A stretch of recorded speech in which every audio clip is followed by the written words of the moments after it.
Three SEC teams in the Sweet 16 in action tonight. Who are we predicting to survive and advance? Locked On SEC starts right now. You are Locked On SEC, your daily podcast on the Southeastern Conference. Part of the Locked On Podcast Network, your team every day.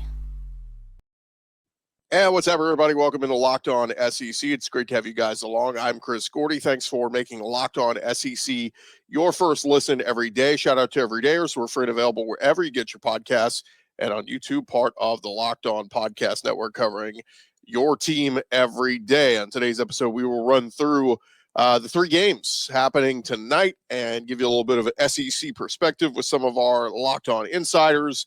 But first up, let's dive right into it. Tonight at 7:39 p.m., it will be Maryland taking on one seed Florida on TBS. And Walter Clayton Jr. has established himself as one of the best players in this tournament and obviously leading the Florida Gators and first team All-American and fantastic player. Of course, last time out led the way in Florida, beating UConn, scored 23 points, including 15 from beyond the three-point line. And next up is this matchup against the Maryland Terrapins. And Terrapins coach Kevin Willard said that Walter Clayton reminds him of one of the better three-point shooters of all time. He said he reminds me of Steph Curry a little bit of how good he is off the dribble. It really is amazing that he shoots like we get a scouting report done by an analytical company, and he grades better than any player they've ever had analytically shooting the basketball off the dribble, going right off the dribble, going left. If you go under pick and rolls, what he shoots, it's almost an amazing stat of how good he is. When you watch him on film, if he misses three in a row, his body language, it doesn't matter. A lot of kids get sensitive when they miss a few in a row. He just keeps coming at you. And I think that's what makes him such a great shooter. When asked about those comments, Florida coach Todd Golden did note the Curry comparison. He said, you put a lot of similarities from his style of play to NBA players. Obviously, the way he shoots the basketball, especially to people in the Bay Area, might be crazy to compare him to Steph. He's won a ton of championships and MVPs, but from a college version, I think it's applicable to say he is similar to Steph. His off-balance shooting, his ability to get his shots off at different times. He said, I think he plays a lot like Jalen Brunson as well, the way he handles the ball. So Clayton and the Gators taking on Maryland. Coming up tonight, Florida is a 6.5-point favorite. Our buddy Brandon Olson, host of Locked On Gators, he gave his thoughts on the matchup. Maryland has always been viewed as a team with potential to make a run at the Final Four. We spoke about this on, I think it was Thursday last week. We kind of broke down who is in Florida's bracket, which teams are in what sections. And the title favorites was Florida, Duke, Houston, Auburn, and Alabama. All five of those teams are still in. And then the final four potential teams, Maryland in Florida's bracket. St. John's is just below the title favorite section. Maryland is kind of smack dab in the middle of that secondary section, which is final four potential. Also in Florida's side of the bracket there is Texas Tech, who also still alive in this one. It's Florida, Texas Tech, Maryland, and Arkansas.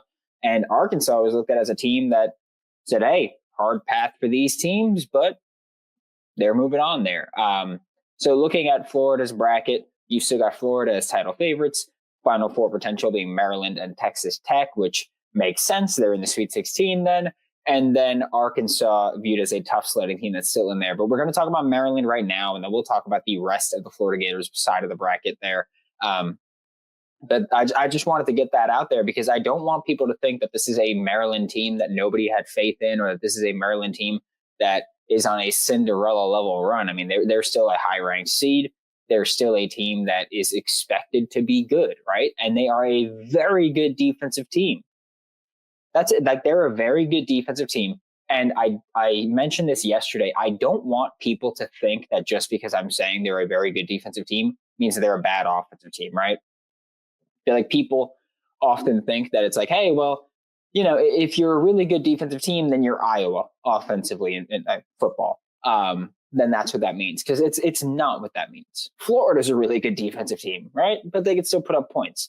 So Maryland is a really good defensive team. They are more defensive oriented than Florida. But again, that doesn't mean that they aren't a good offensive team. They're honestly the big difference between Florida and Maryland in terms of production wise. Obviously, stylistically, they do things differently. But in terms of production, the big thing that differentiates Florida's offense from Maryland's offense is the shooting. Who would have thought? A really good shooting team in Florida, the differentiator is the shooting there. But it's that Maryland shoots a better percentage from three than Florida does. They just don't shoot nearly as many threes as Florida does. And that's the huge difference there. Maryland, 35% of their field goal attempts are threes. That is 273rd in the country out of 364 teams. Florida, 43.7%, which is still 74th in the country, by the way. So I just want to throw that part out there for all the Florida Gators fans. They go, oh, you're ruining basketball by shooting so many threes. Florida's in the 70s nationally. There are teams that shoot way more threes than Florida. So Maryland, a defensive team, yes. But they're not a bad offensive team. They're just not super explosive because they don't take a lot of threes. That's really what it comes down to. That's it. That's the big differentiator, that they don't take a lot of threes. So they're not super explosive, but they're very efficient and they're very effective. I mean, their effective field goal percentage is 53.8%, which again is your field goal attempts, but with your threes counting more. They don't count as more than one field goal attempt, but they do count as 1.5 field goals made in effective field goal percentage. So Maryland, 53.8% effective field goal percentage, 60th in the country. Florida, 55.1%, 35th in the country. Okay. Maryland, like I said, efficient and effective. Turnover percentage, just 14.3%, which is 19th nationally. Okay. Florida's 1 percentage point behind at 15.2%, or I guess 1.1 percentage point behind, but or 9.9%. Behind, and they're 43rd in the country. There's a big gap. There's not much of a margin for error when we talk about turnover percentage. And so that's where I say, again, Maryland, not explosive, but efficient and effective. They're pretty consistent offensively. And that's also a thing where you lower your ceiling by playing the style of offense that Maryland plays. But by playing the style that Florida plays, if you have a bad shooting night, you put up 44 points against Tennessee. That's the kind of performances that we're talking about. That's the kind of offensive difference that we're talking about, which is one of the reasons I've said no team is going to beat Florida. Again, UConn had maybe the best game plan you could possibly have. They executed it almost perfectly. The only thing they didn't do was convert on their looks. Again, I think Florida didn't play great against UConn. They hit their shots. Defense was pretty good outside of the open looks because of switches usually. But I think that the big thing is like when you can shoot as well as Florida shoots, which not many teams in the country can shoot as well as Florida shoots, especially considering the volume that Florida shoots threes. But when you can shoot as well as Florida shoots, especially contested shots like Walter Clayton Jr., then you really open up your margin for error in every other area. And so I think that's the big thing with Florida. It's not that they're going to be beat by anything. It's just if their shots aren't falling, that's when they're going to lose. That's it. If they lose again, it's going to be because of that. And when we talk about kill shots, drink. But a 10-0 run, Florida is in that strong teams, always dangerous category where they go on a lot of 10-0 runs. They don't give up a lot of 10-0 runs, partially because their offense is so explosive. Maryland, toward that area, but a little bit in no man's land. They give up about the same number of 10-0 runs as Florida does. Just again, in terms of these kill shots only, they give up about the same number of 10-0 runs as Florida does, but they go on, I don't want to say significantly less, they go on considerably fewer, we'll say. So they go on fewer runs than Florida does. So that's the differentiator. It's not about giving up the runs. It's that Maryland doesn't go on them. I do think that Florida can match up well defensively with Maryland. I don't think again, we know they're going to switch a lot, but I do think that for your base look, you should say, hey, Alex Condon, match up with Derek Queen. Alex Condon's slightly taller, longer. I do think that Derek Queen can get physical with him, but I think that's where Alex Condon's length can make up for it, where, hey, even if he bumps into you and drives you back a little bit, you've got the length where you could actually still contest a shot. So I think Alex Condon should be the matchup there. And against Jacoby Gillespie, I'd look at Elijah Martin or Will Richard. Probably going to be Will Richard, but personally, I'd want it to be Elijah Martin just because I think that Elijah Martin's ability to get on ball steals is a big differentiator. Like that's how I look at it. I look at it as, yeah, there's a size difference. So Will Richard could guard a wing better than Elijah Martin can, but also Elijah Martin goes for more on ball steals. Will Richard more off ball. And so Elijah Martin, they don't turn it over frequently. Put your guy that can force turnovers out there and allow him to go out there and try to make those plays. That's how I look at the matchup, at least. That again, our buddy Brandon Olson, host of Locked On Gators. Thanks again for making Locked On SEC your first listen every day. Coming up next, some good news for Arkansas ahead of their matchup against Texas Tech later tonight. More on that in just a sec. Hey, but first, if you ever checked your bank account and wondered where did all my money go between dining out, online shopping, and entertainment, it's easy to lose track, and that's where Monarch Money comes in. Your personal CFO is going to give you full visibility and control over your finances. Monarch Money isn't just a budgeting app. It's a complete financial command center. You can track all your accounts, investments, and spending in one place, so you stop just managing your money and start building wealth. When we start using Monarch, you realize just how much you're spending on food delivery, and now it'll make you budget smarter and save more. And instead of juggling multiple apps, you can use Monarch to check your finances, track spending, and even plan long-term goals. Go take control of your finances with Monarch Money. That is MONARCH Money. Use our code LOCKEDONCollege at monarchmoney.com, and you'll get 50% off your first year. That is monarchmoney.com, code LOCKEDONCollege for half off your first year. Go check them out today. You'll love them.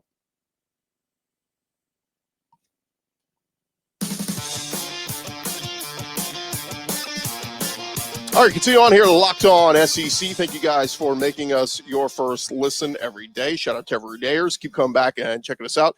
We are going to keep interweaving football conversation with basketball conversation, but obviously basketball taking precedent right now with 7 SEC teams in the Sweet 16. So let's get back into the conversation. Tonight at 9:09 p.m., a late one on TBS. It is 10 seed Arkansas versus 3 seed Texas Tech. And all eyes are on Adou Thiero.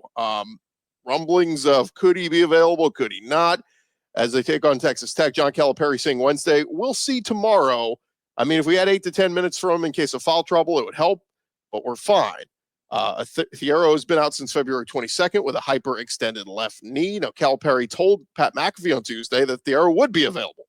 He practiced Tuesday in San Francisco, but sat out Wednesday's practice with, quote, discomfort in his leg. Our John Nabors, host of Locked On Razorbacks, though, he feels pretty good about Thiero's return to the court. Here was John Nabors on Thiero. That Adou Thiero will be ready to go or returning to practice, returning to activities, going to play, however you want to put it. And it wasn't, I wouldn't call it a shock, but it was definitely a, oh, okay. All right. Sounds good. You know, it just worked out perfectly like that. And so now it's got everybody talking that Adou Thiero's back. And so it's interesting because it's been a while since we've seen old Adou. He is a guy that obviously has a great skill set and led the Razorbacks in scoring for the majority of the season, and is such a valuable, flexible player. He's a jack of all trades. He can play big, but he can also work you down and play in a guard position almost. I mean, he has so much athleticism and ability that he can do so much for you. And, you know, being the utility guy that he is, he's been missing. And it's been unfortunate that you haven't been able to see him very much over the past few weeks.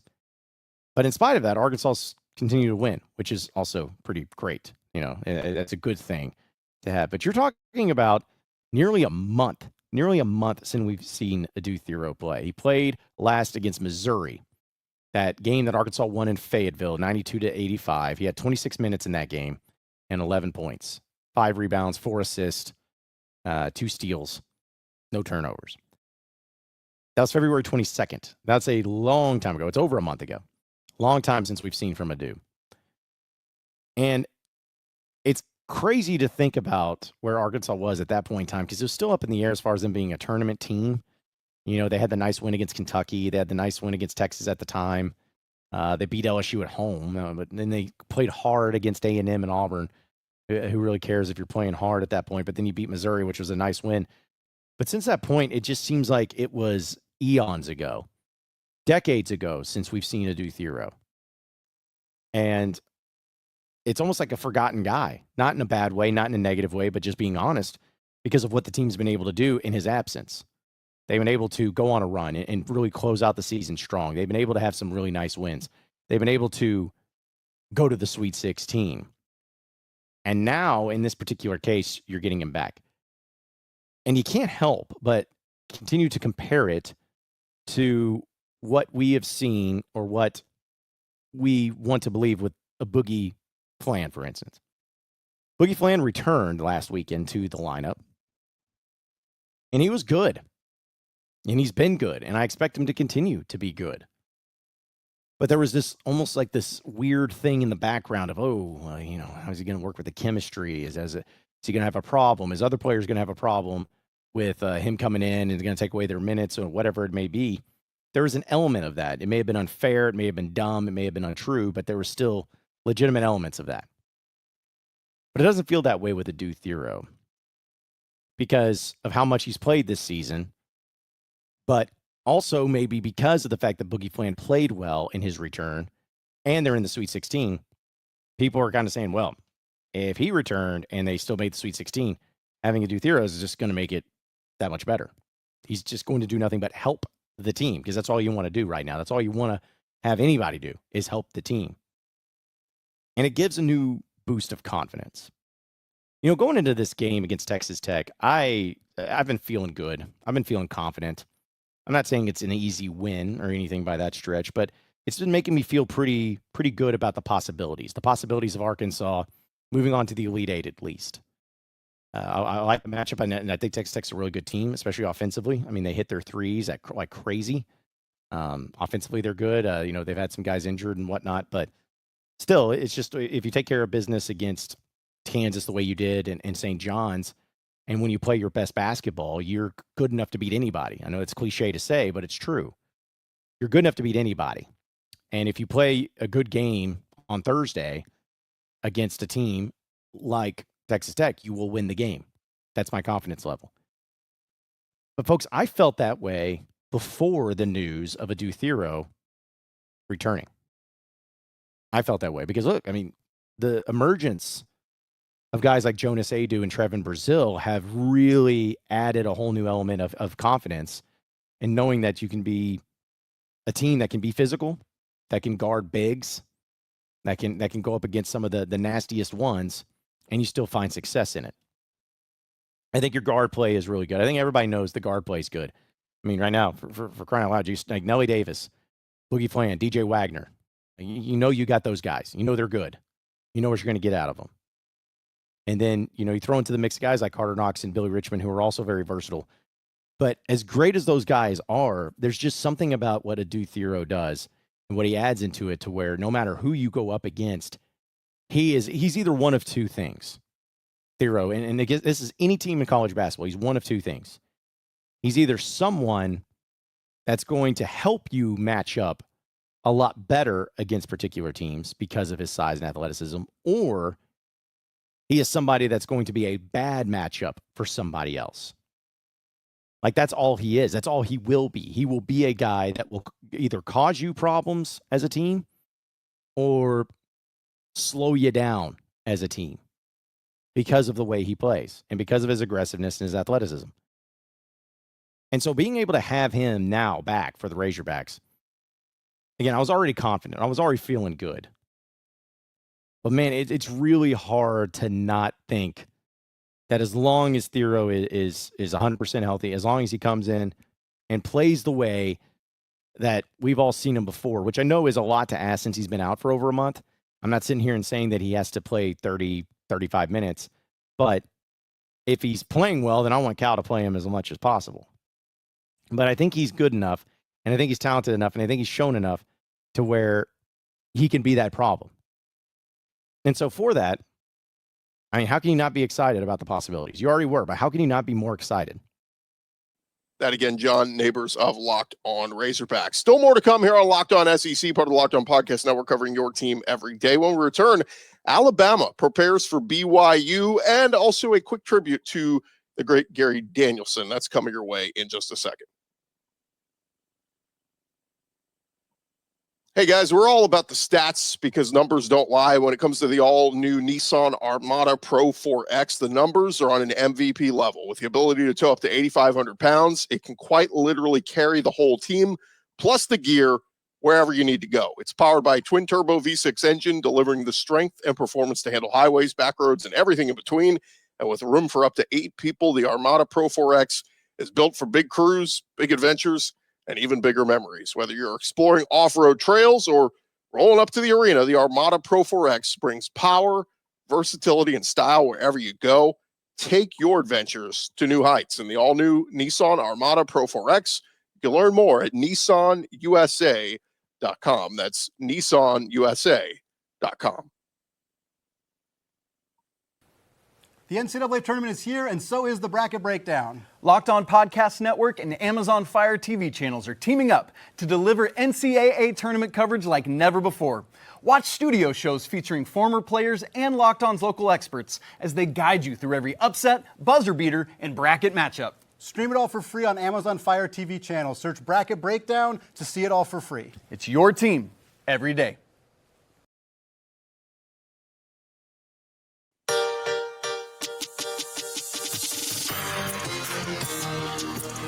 All right, roll along here, Locked On SEC, part of the Locked On Podcast Network, covering your team every day. One more game happening tonight at 6:09 p.m. on CBS. It is 2-seed Alabama against 6-seed BYU. And Nate Oates saying his Alabama team is about as healthy as it could be at this point in the middle of the tournament. Ahead of tonight's Sweet 16 clash with 6-seed BYU, Nate Oates was asked about the health of some of his players, including Grant Nelson and Clifford Omoruyi, and he said, I talked to Grant. He says it was about 90%, but then his point was, I haven't been at 90% most of the year. I don't know who's at 100% at this point of the year. Cliff for sure is healthy. Grant is pretty healthy, not 100%, but close enough. We got everything about as close to 100 as you're going to be able to get at this point of the year. So we will certainly watch that. Nelson's status, major storyline last week, and in the round of 32, he played 28 minutes and looked to be just fine. So Alabama and BYU set for 6:09 tonight. Tip off, the Tide favored by 5.5 points. Our Luke Robinson and Jimmy Stein talked briefly about this matchup earlier this week. But the early line is Alabama minus 4.5, over under of 173. That is a shockingly low line to me, considering these two teams. I say it's low, but I mean, in the end, I guess that averages, that's like 86.5 for both teams, or maybe, 86, 87, whatever. I think it's going to be more than that. I think it's I'd hate to bet on it. I'm not, but it's a 95-90 type game to me. Just right off the top of my head, this is 95-90, and you better score. And I know most people, that means you're not playing defense. I don't think that means that at all. I think both teams play at a high pace. Both teams put the ball up a lot. And the winner of the game will be who makes more defensive stops than the other team. Your metrics don't have to be great here. Your points per game don't have to be great here. To win the game, you just have to make more stops than BYU does. Know that Alabama BYU does, frankly. I think Alabama and BYU fans know, wow, what a match. I think you got to be really into the matchups to know this could look like, and this is a term I'm going to use all week, Luke, I'll go ahead and use it now, NBA All-Star game. That's what this could look like, and I mean it as a compliment, and at the same time, I'm denigrating their defense and Alabama's defense a little bit. I'm doing that on purpose, but I mean it largely as a compliment because the NBA All-Star game to me is fun to watch. I know most of the people around the country go, boy, what are you on? Nobody plays defense. I don't know. I think it's fun for there to be 160 to 150 with LeBron scoring 48 and Steph scoring 44. I'm cool with this. I'm surprised people aren't. Yeah. But here's the thing about you're talking about like viability and sellability of this game. I think BYU carries a lot of weight just because of what they are and what they represent. They carry a lot of weight on a national scale. And then Alabama, we're going to catch some stray viewers just because of our football stuff. That's true. I mean, there are going to be some people that are – so I think that game's going to get some love. And then BYU, Alabama, to me, is the second sexiest game behind that one. I just think that game's going to be a lot of fun. Then you can't use sexy when you're talking about BYU. It's against the student code. Like, I know there's no natural storyline between Bama and BYU unless whoever's calling the game is kind of savvy and they're like, AJ Demancia. AJ Demancia. Yeah. That's kind of cool. I'm just looking at the stats now for the Bama game, and I don't mean to jump around too much, but I'm seeing 1, 2, 3, 4, 5, 6 guys in double figures. And LeBaron Philon was not one of them, and Philon played 28 minutes. I mean, that's pretty doggone good, man. I mean, we can complain. I'm like you. Part of me wants to nitpick some things. I mean, I saw some things even just sitting in a sports bar having a few mojitos in the Dominican. I saw some things that were like, okay, got to fix that, got to fix this. But boy, everybody just enjoy the heck out of this. Here's the last thing I'll say. Imagine this. Don't be this guy. Alabama wins the National Football Championship and beats someone to win it all. And when the game's over, your first comment is, we just couldn't run the ball. That's very frustrating that we can't run the ball better than that. And by the way, Jimmy and I don't be that guy. We've opened the podcast with stuff like that in the past. But it's always opening the podcast with stuff like that against a team that we know we should have run over. Yeah. But don't win the national championship, and the first thing you say is something the team didn't do well. Yeah, I know. That's just outrageous. That again, Luke Robinson and Jimmy Stein of Locked On Bama. Before we get out of here, some news came out yesterday that Gary Danielson is retiring from his role at CBS at the end of the 2025 season. Danielson, of course, been a key college football voice for generations. This will be his 36th year on TV and his 20th with CBS. Of course, was the voice of the SEC on CBS for so many years alongside Vern Lundquist. And then a few years ago, Vern retired and Brad Nessler stepped into those shoes alongside Gary.